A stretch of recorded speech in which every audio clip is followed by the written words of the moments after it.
राम राम। आज मैं आपको जीवन के अंदर धन के वो रहस्य बताऊंगा और ऊर्जाओं के हिसाब से धन आगमन के लिए जीवन के अंदर धनवान बनने के लिए क्या उपाय किए जाएं जो सबके लिए लागू होते हैं। और ये उपाय पूरी तरह से प्रामाणिक और स्पिरिचुअल साइंस के ऊपर आधारित हैं। तो आप इन उपायों को अपनाइएगा।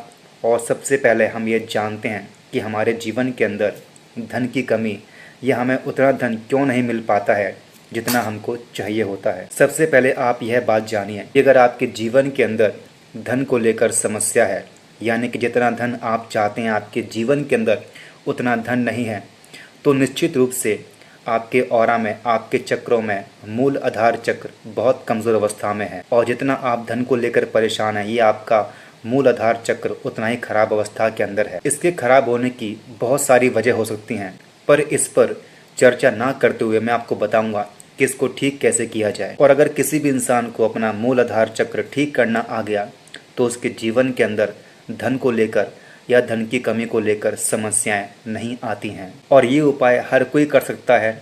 और यह उपाय करने के लिए आपकी कुंडली के ग्रह चाहे कैसे भी हों, इससे कोई फर्क नहीं पड़ता। ये उपाय सबके लिए सूटेबल है, चाहे आपका राशि, आपका लगन कोई भी हो, क्योंकि ये जो उपाय है वो आपकी ऊर्जाओं पर आधारित है। उपाय क्या है? आपको एक गुड़हल का पुष्प लेना है। गुड़हल का पुष्प जिसके अंदर 4 से 5 पंखुड़ियां होती हैं। आपको 10 मिनट के लिए उस गुड़हल के पुष्प को अपने सामने रखना है, उस पर त्राटक करना है। और त्राटक करने के बाद आपको वह गुड़हल का पुष्प शिवलिंग पर अर्पित कर देना है। जैसे ही आप वो गुड़हल का पुष्प शिवलिंग पर अर्पित करेंगे, जो भी नकारात्मक ऊर्जाएं जो आपके जीवन के अंदर धन को लेकर ब्लॉकेज लेके आ रही थी, वो सब ऊर्जा उस पुष्प के साथ शिवलिंग के माध्यम से खत्म हो जाएंगी या धीरे धीरे खत्म होती रहेंगी। और आपके जीवन के अंदर धन का आगमन, धन पाने के रास्ते और धन आगमन के जो आपकी आय के स्रोत हैं वो बढ़ते जाएंगे। दूसरा, आपको नियमित तरीके से मीठे जल से शिवलिंग का अभिषेक करना है। ओम ओम शम शंकराय धनम दही दही ओम मंत्र का जाप करते हुए ये आपको लंबे समय तक करना है। लाइफ में आपको जब तक धन चाहिए, आपको तब तक इस मंत्र का जाप करते हुए शिवलिंग का अभिषेक करना चाहिए। अगर आपके जीवन के अंदर धन की बहुत बड़ी किल्लत है, आपके पास धन आ ही नहीं रहा है, तो नियमित रूप से शाम के समय श्री सूक्तम का पाठ आपको अवश्य करना है। और अगर आपके पास धन तो है लेकिन आपके पास उतना धन नहीं है जितनी आपकी इच्छा है, तो आपको कनक धारा स्तोत्रम का पाठ करना चाहिए। तो इसके फ़र्क को आप समझिएगा। अगर धन बिल्कुल भी नहीं है, धन आपके पास आता ही नहीं है, तो श्री सूक्तम का पाठ करना है।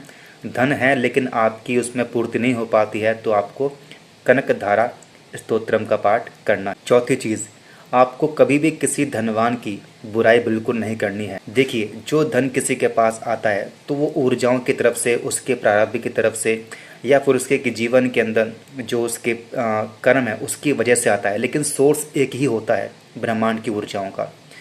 तो हम जब किसी धनवान की बुराई करते हैं या उसके आय के स्तोत्र पर हम कोई टिप्पणी करते हैं, कह रहे वो तो नंबर 2 का पैसा कमा रहा है या फिर ऐसे काम करके पैसा कमा रहा है, ये उसके पास पैसा जैसे भी आ रहा है ये आपका विषय नहीं है।